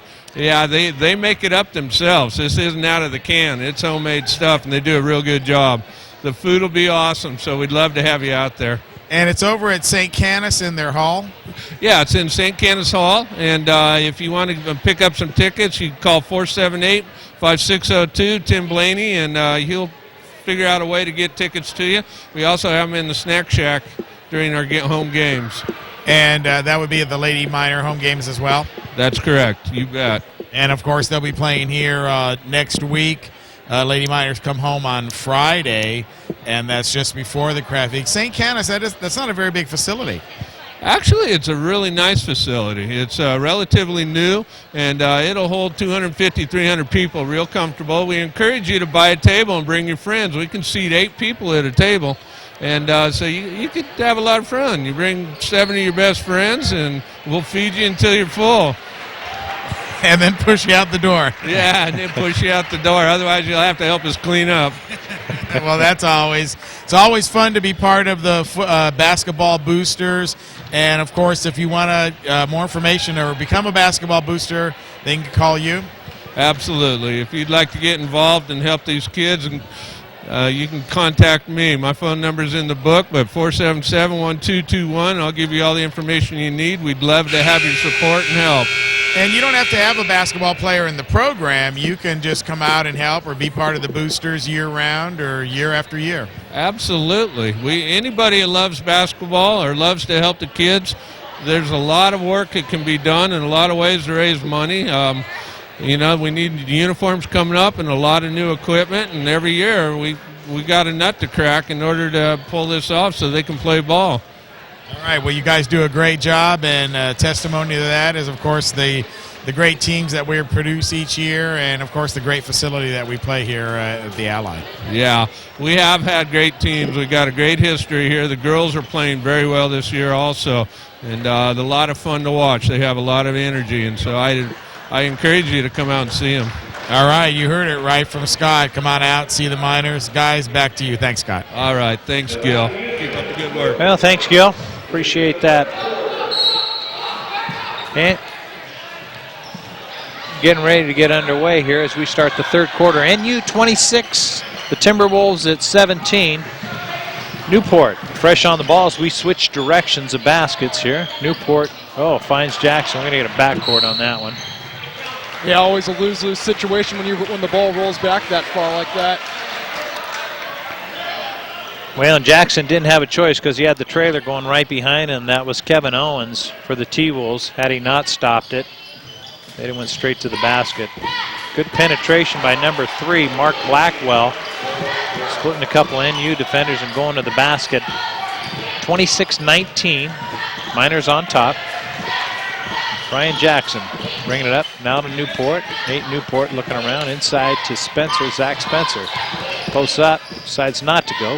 Back out to Newport, 18 on the shot clock. Now Spencer does not go. Blaney on the putback. That's one of Blaney's stronger moves, is cleaning it up. Nice job by Greg Blaney. 28-19.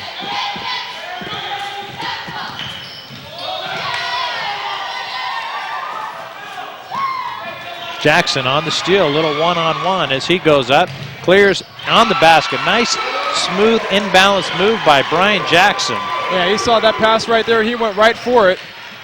Went coast to coast with it. 30-19, 11-point lead for NU. Picking up right where they left off, little give and go.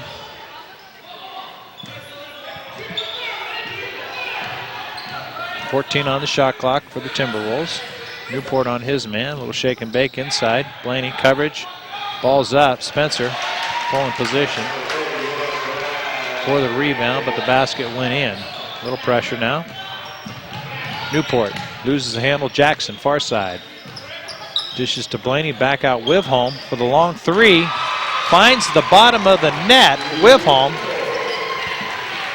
Yeah, good job right there to get in position right there with the ball movement. Eberhardt unable to get that one and going back with the rebound. Blakewell. Yeah, one of those fouls Zach Spencer had to commit. Miners 32, Timberwolves 21.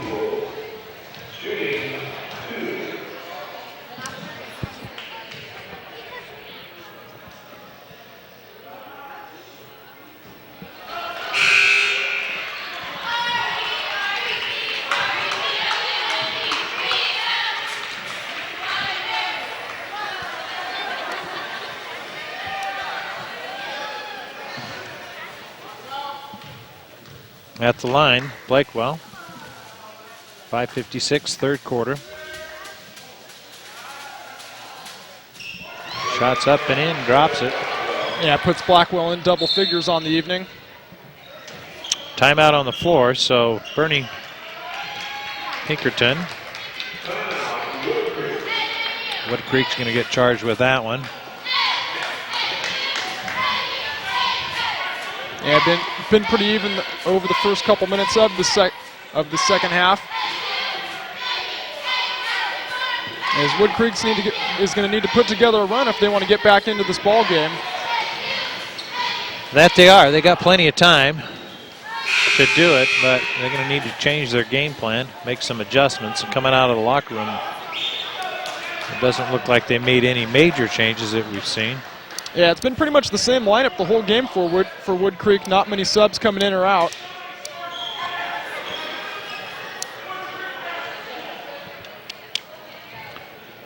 Well, we'll set the table for you. Inbounding is going to be Newport on the floor for the Miners. That's Greg Blaney, number 24. And now we've got Stanford. Kemp Stanford. Oh, he's getting double teamed, getting pounded. Wivholm. Ball was intended for Wivholm and intercepted by Blakewell.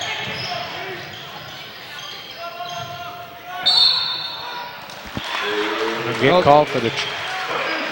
Yeah, that was definitely a big adjustment by Woodcreek. As we were saying, not much adjustment there. Putting on that press definitely paid off for them.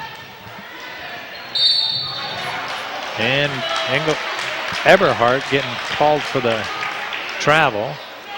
Actually, something happened on Nevada Union there because Woodcreek's going to switch back to him on the inbound.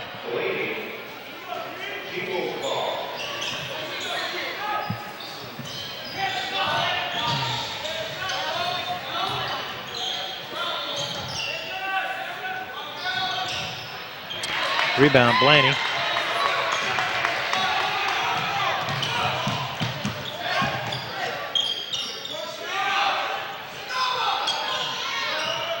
Dallas calling for the Sonoma. Newport goes inside, now to John Wivholm. Jackson on the cutter coming across. Newport, 8 seconds on the shot clock. And Wivholm's travel.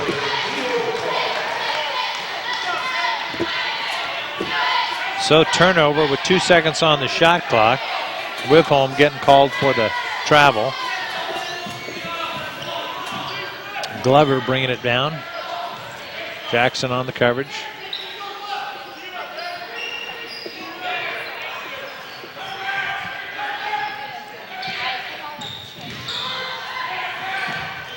Nice little dive on the inside. That was Langley going to the basket, unable to get it to drop.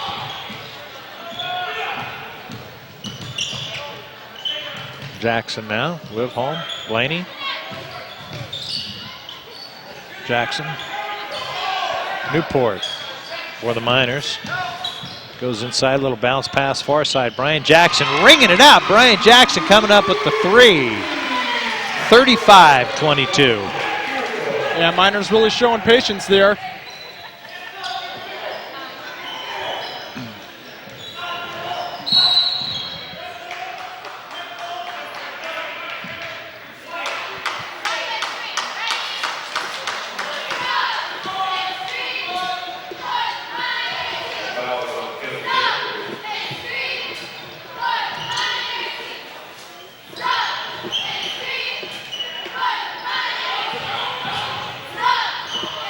Eberhardt driving the baseline, coming up a little short on that finger roll.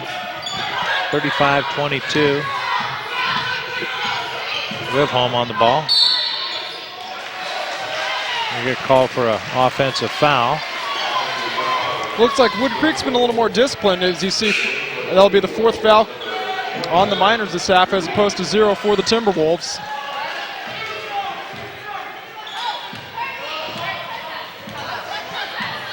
No pressure.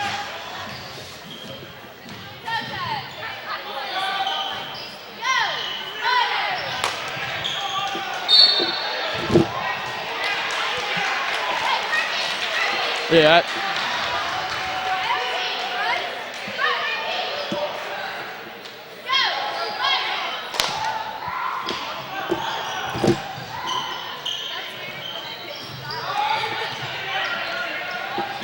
Stanford with the ball, finds Wivholm coming down halfway across.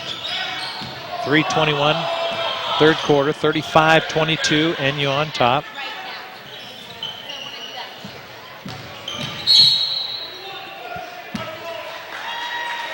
And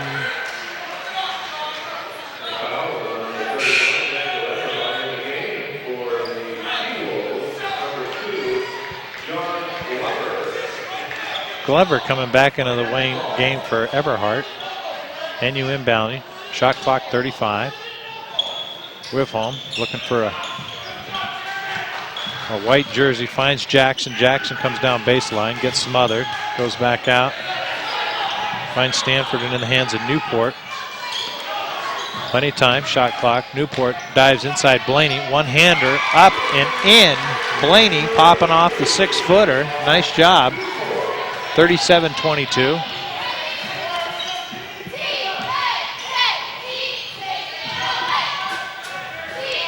Nice little finger roll, unable to go in with Blakewell.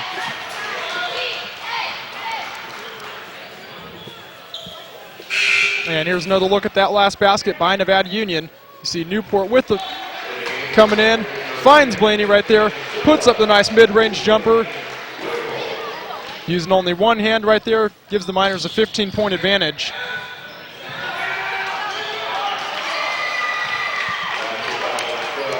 And picking up a couple for the T-Wolves. We'll go back to that full court pressure, two-man coverage, leaves Stanford open. Inside to Stanford. Stanford to Stanford. And Brian Jackson putting up the three, coming up a little bit long when the shot goes in and out.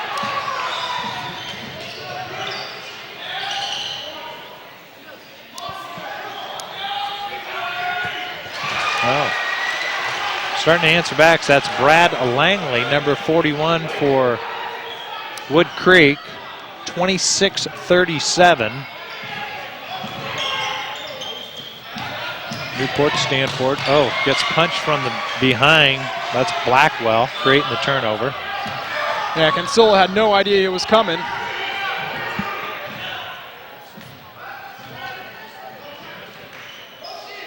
Oh, it's Kinsella. I've been calling him Stanford.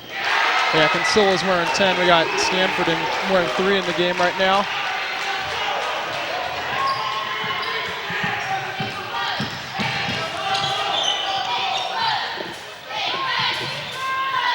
And a Kinsella. That's Stanford launching that one.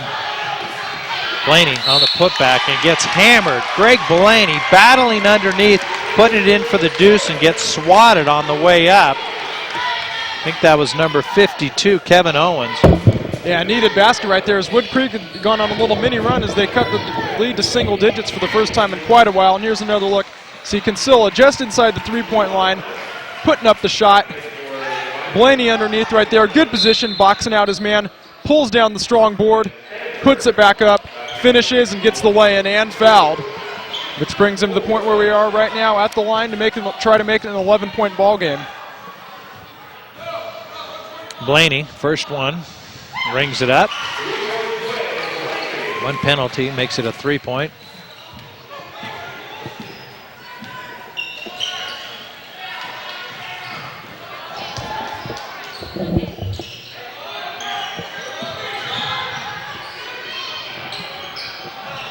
Oh, nice move clearing the basket. Jeremy Green, number 21. Yeah, when he turned his back to made it look like he was going to pass right there, fooled the Miners on defense.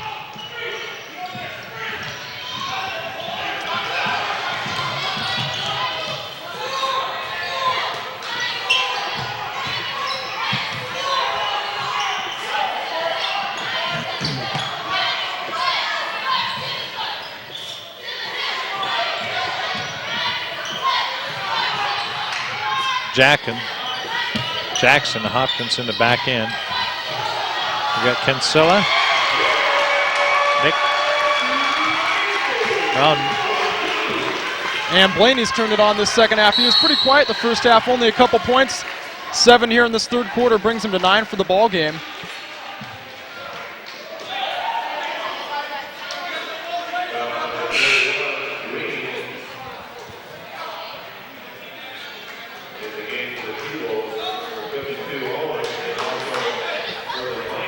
And we're going to take another look. Oh, and you see, that's Jackson just getting shoved blatantly. Jackson doing a good job showing his cool not to retaliate. Gives his team possession. Nice camera work by the guys, picking that one up. The Maverick man on it. Jackson going up for the 3 at the buzzer. We're at the end of 3 periods of play. Miners 42 to 31. Yeah, good balance by the Miners. They've been spreading the scoring out through a lot of their players. And Touchdown Productions Foothill Game of the Week being brought to you by Grass Valley Glass. Shauna, Marty, and NU football alumni Curtis Sound specialize in everything for glass. From vanity mirrors to replacement windows, Grass Valley Glass has the experience you need to get the job done right. They can even perform one-day service on your auto glass at Grass Valley Glass, where they always support NU Minor sports. By Spencer Construction. NU basketball booster president Scott Spencer specializes in the creation of custom homes in the Foothill area and can help you every step of the way from planning to completion. Scott also loves to create specialty concrete projects as well. Spencer Construction helped create the skate park in Grass Valley and can create special concrete projects for you as well. They've built their name and reputation on customer service since 1989 at Spencer Construction. All-phase heating and air. You can't handle the cold. That's why you have a heating system in your home, and that's why buying a heating and cooling system was one of the most important purchases you'll ever make as a homeowner. All-phase heating and air conditioning installs the Train comfort system, and the only experts at All-Phase are Nevada County's only certified Train comfort specialists. It's all waiting for you at All-Phase Heating and Air.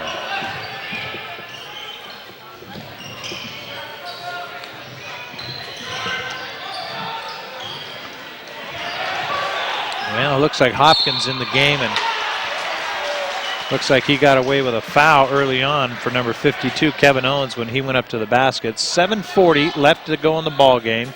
NU on top, 42 to 31.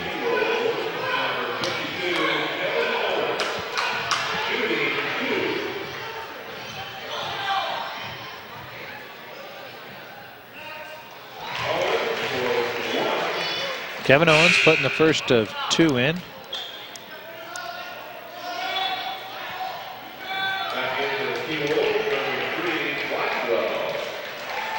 Yeah, Blackwell back in. I don't think he's going to sit much down the stretch since his Timberwolves need to make a run. He's been clearly their leader tonight.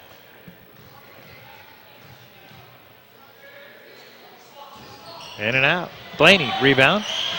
Nice job by Greg Blaney. Looking around, he needs some help. Got everybody back there. NU calling for the timeout. And of course, this NorCal Game of the Week is being brought to you by Plaza Tire and Auto Service. Mark and Mike Heauser want you to know that if it's round rubber and it rolls, that you'll find it at both locations of Plaza Tire, and you can always trust the integrity of Plaza Tire. They stake their reputations on it every day. Plaza Tire and Auto Service has you covered with 2 locations to serve you. The original Plaza Tire in Nevada City and Plaza Tire in Penn Valley.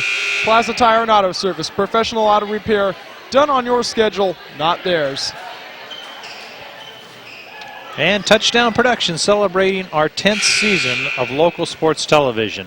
Happy New Year to each and every one of you, our viewers across the Foothill network of stations in Auburn, CT Channel 20, on Channel 23, and on LOP Channel 7, and of course Grass Valley, Nevada City, Channel 11.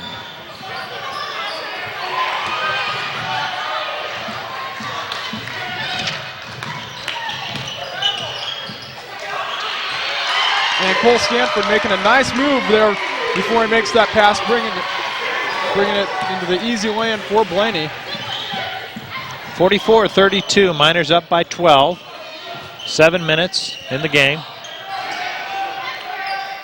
Shot up and away, hard. Rebound, Eberhardt.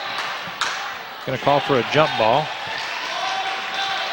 So as Eberhardt and Wilhelm battle it out.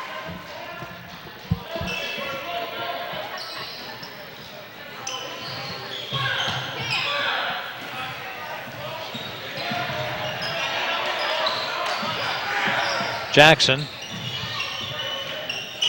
decides to pass that one up to Wilhelm. 24 shot clock, counting down. And Blaney, high and away, Rainbow, dumping that one in. 46-32, 14-point lead.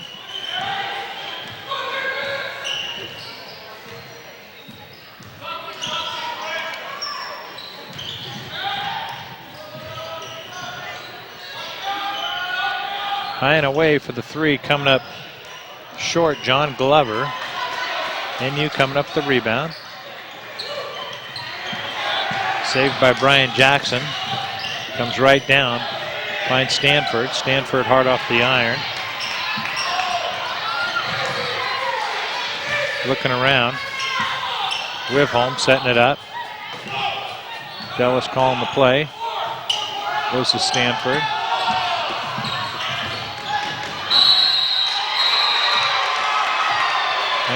And Jackson's going to get called for the travel. I think that was somewhat of about a late call. They thought that Stanford was out here and had the travel, and Jackson was the recipient of that one. So yeah, almost seemed like a makeup there because it clearly looked to be. Yeah, I agree. There. Definite makeup there. So, but that's all right. Well, now we're going to get a call for a travel on Woodcreek.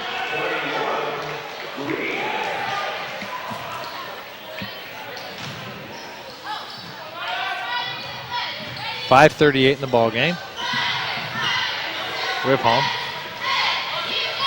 Brian Jackson, Eberhardt on the coverage. Brian looking around. Finds Stanford, long 3. No good. Wilhelm, John Wilhelm. Gets pounded going up to the glass.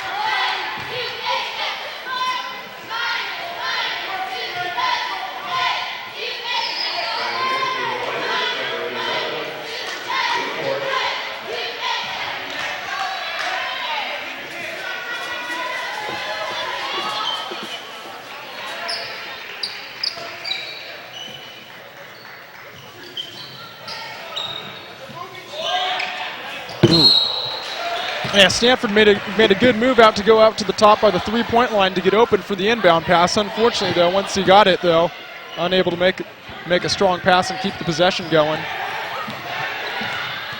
Hair over 5 minutes left to go in the contest. Spencer getting ready to check back into the game.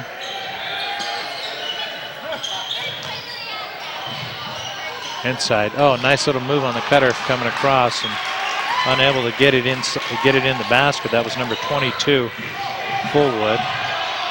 Oh, travel. Nate Newport. Yeah, they've been Doing a called little for that. hop. Called for that several times. That'll be something they definitely need to work on. Yeah. I think Nate may have been thinking he was going to feel some resistance and broke through there.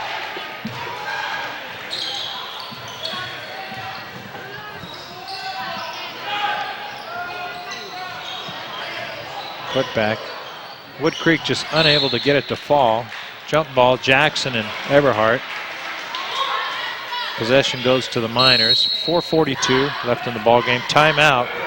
Bernie doesn't like what he's seeing over there. Hey, as Timberwolves have gone cold again, as I think they've been stuck on 32 since the fourth quarter started. And when you're trailing, you know you can never afford to do that.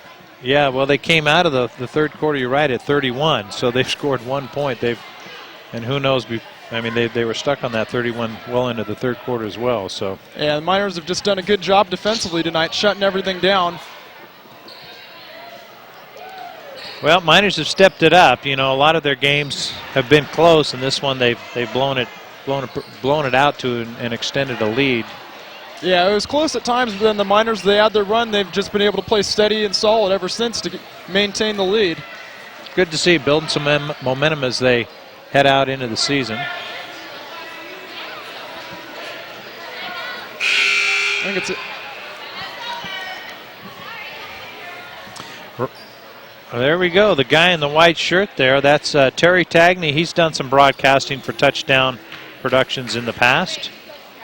Absolutely loves the game of basketball. He's assistant coach for Woodcreek. Got a chance to work with him a couple times. I think back when I first started here a couple years ago. Hoppy to the basket, drops it in. Mark Hopkinson. 48-32. Woodcreek Spencer coming across on the rebound. I don't know. Who's he going to give the foul to? Well, he's going to give it to Woodcreek. That's the right call. Coming down because it looked like Spencer had cleared. Shot of those new cushions you guys can see against the walls. Look great. One end says Nevada Union, the other end says Miners. Great addition here. And a traveling for Newport. He's picked up 2 in a row. Yeah, he's done a good job scoring tonight, but he'll look back on this game, see where he could have done better. Mm-hmm.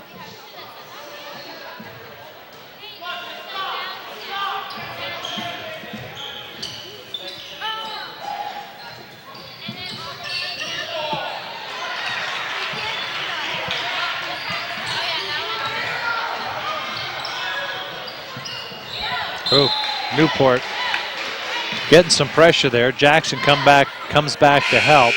Unable to get it into his hands. Kinsella coming into the ball game, giving Newport a breather along with Stanford. 4 minutes left in the ball game.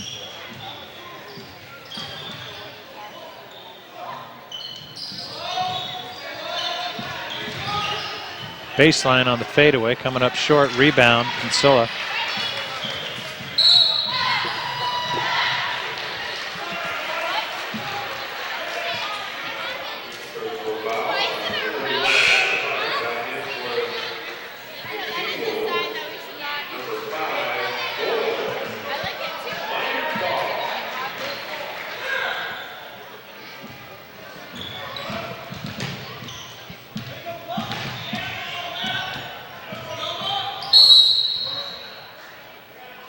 Whistle.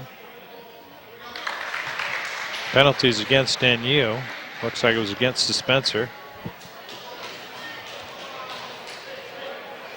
Given an elbow.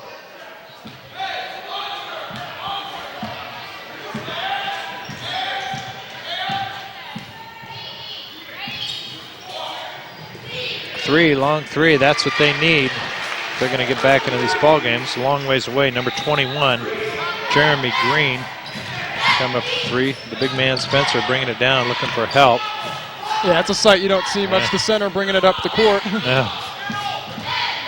With home. Now to Spencer. The big man trying to find Blaney on the inside, hits the legs.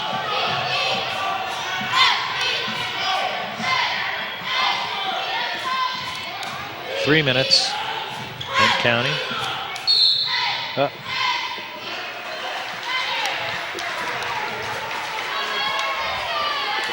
So that's going to be Kinsella getting called for the foul.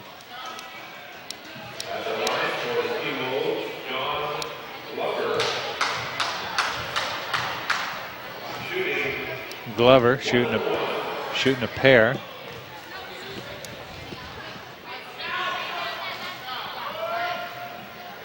First one drops.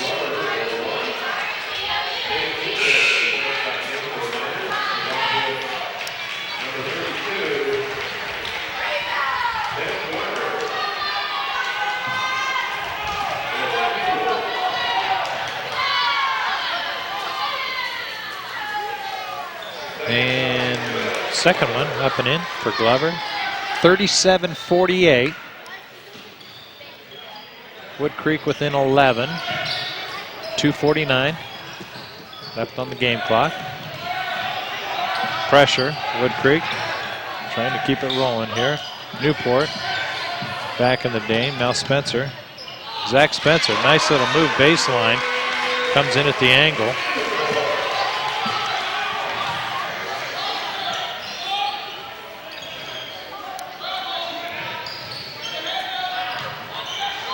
From downtown, way off target. Missed that by about 3 feet. NU going out of bounds. That was Kinsella. Yeah, at this point, Woodcreek's going to have to start putting up some of those long shots with only a couple left. Spencer, nice job by Withholm finding Zach Spencer cutting across that baseline. 52-37. They're going to need some stops too, but they haven't been able to do that. Yeah, the way this game's going, it's going to looks unlikely though.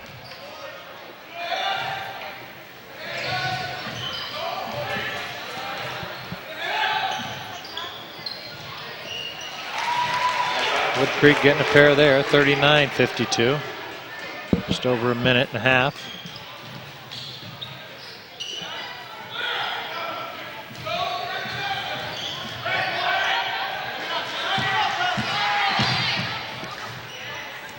Kinsella going to the basket, pulling the foul. Going to shoot 1-and-1, Nick Kinsella.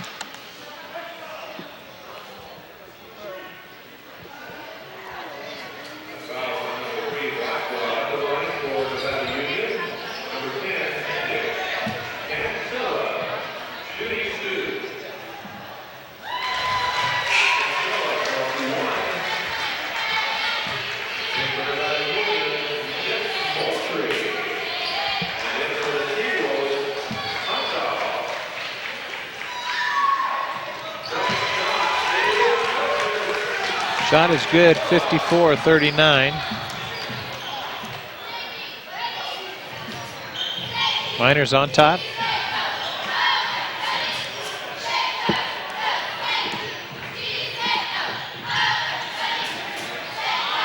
Spencer on the steal, good defense, Withholm.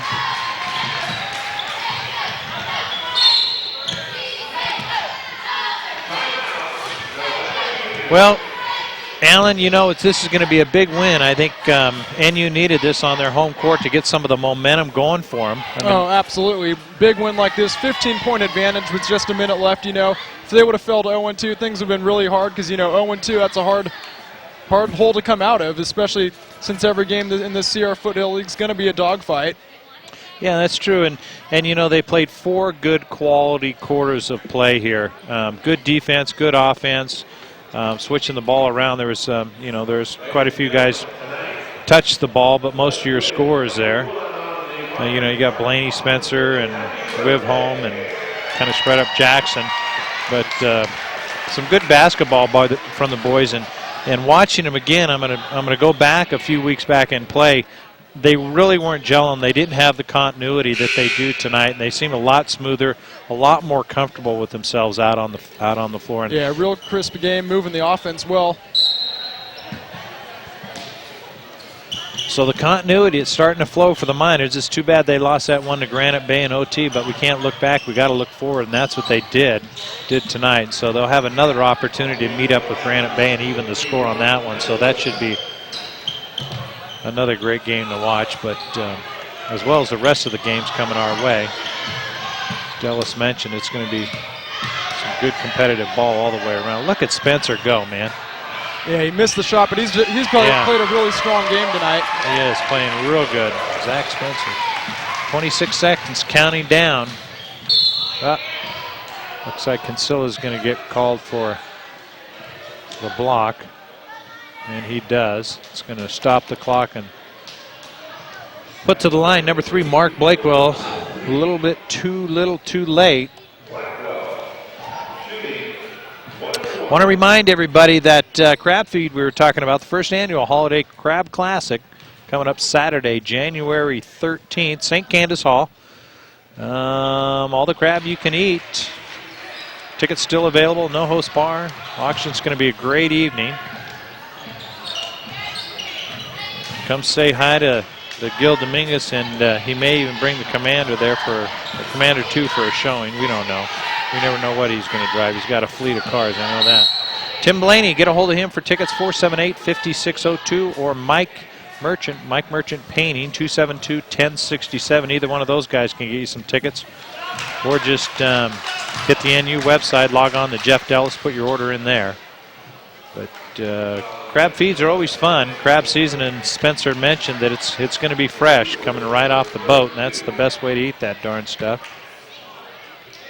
Should be a great night, so we want to invite everybody out there to come join us. And it looks like they called a technical foul on the Miners. Just 3 seconds left to go in the game.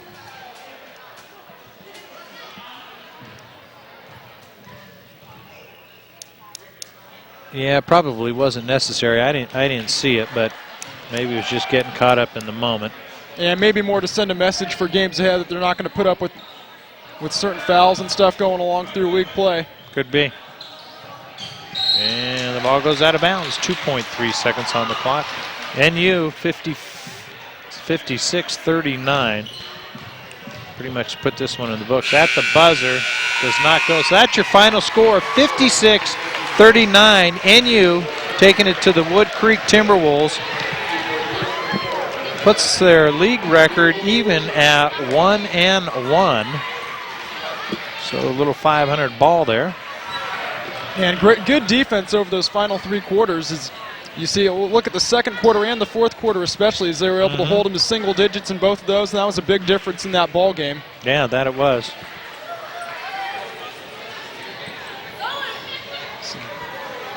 Great game, some great basketball out here. And Miners right back in the thick of it in the SFL race.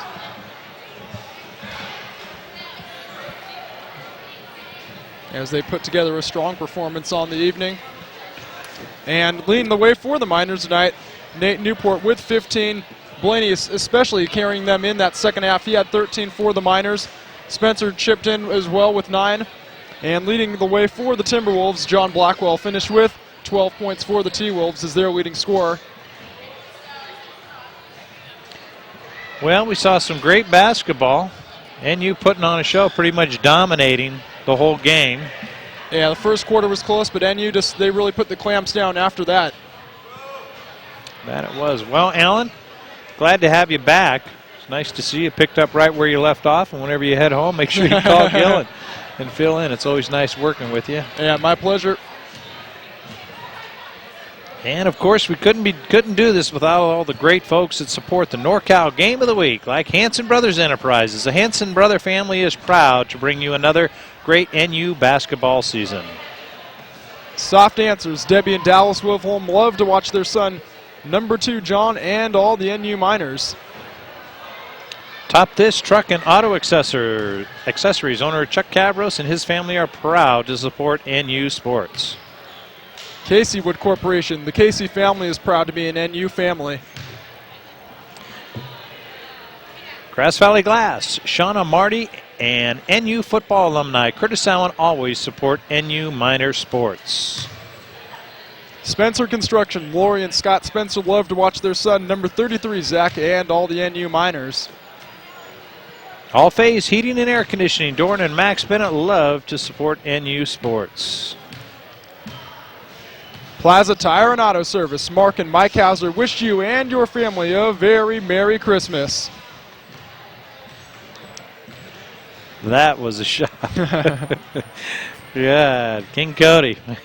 He's got it working there. Touchdown Productions. We're celebrating a decade of local sports television. This is Mark Heauser, along with Alan Barros, saying thanks for joining us all across your Foothill network of stations. Be sure to join us next time as we travel back to the... Actually, we're headed down to Bear River. Yeah, tomorrow night down to the Bear River campus as the Bruins put on a show for us. There it is, Bear River taking on the Hillmen as they reface each other after Bear River was victorious over the Hillmen at the Kendall Arnett, one of the oldest tournaments, I think they're in Northern California. And we are, of course, well, actually, I already said that, so we'll go to you guys messing myself up. Anyways, all right. Credits, here we go. Your executive producer, director in the Big Commander 2, Gilbert M. Dominguez. Titles and replay, Brandon Duckett. And your announcers, Mark Heauser and Alan Barros. Camera operators tonight, Chris Glass, Maverick King, and King Cody. That was a facial of him. Office manager, Lynn Dominguez. Technical engineer, Paul Mikulski. And the remote facility in the brand new Commander 2. Commander 2 maintenance done, as always, by Plaza Tire and Auto Service. Nevada Union Sports Section. Check us out, our broadcast times on the internet. Check us out at theunion.com. Touchdown Productions. Our address 578 Sutton Way, Suite 170, Grass Valley.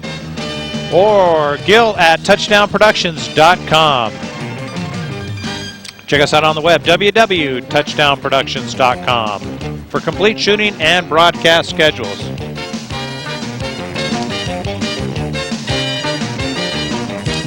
Well, from all of us here at the Ali Gymnasium, Gilbert Dominguez, your producer, Alan Barros, my left arm, the entire touchdown crew, I'm Mark Heauser saying goodnight and Happy New Year.